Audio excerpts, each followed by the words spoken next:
Bernie Madoff. We are taking a look at Mr. Madoff's secret trading floor in an office building right here in Midtown Manhattan. What went on there and who went there? Was it even a real trading floor? Adam Shapiro joining us now outside of Madoff's apartments with the full story and some exclusive pictures. Adam, what do you got?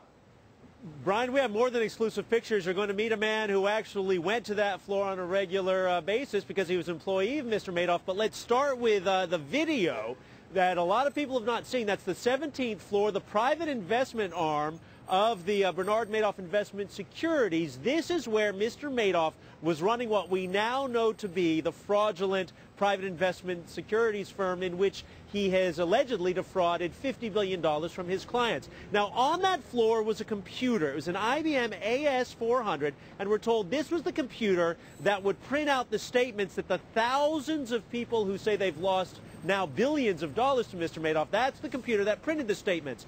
There was a group of people on that floor who were in charge of putting the data into the computer. They were led by a man by the name of Frank DePascali. We met a man who used to run computers for the Madoff firm, Nader Ibrahim. And here's what he told us about how all of that took place on floor 17. This computer on the 17th floor, which is the private investment arm, was printing out the statements for just the private investment arm, but or also for the brokerage? No, just the private investment arm. The only way to connect into that computer would be through a terminal program.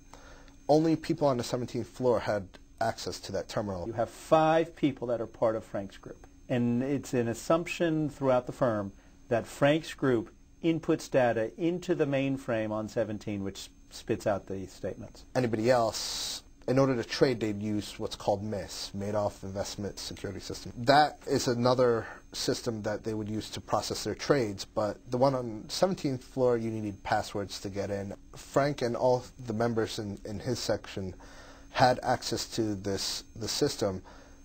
The other people who had it, they were basically running reports off of it. Now,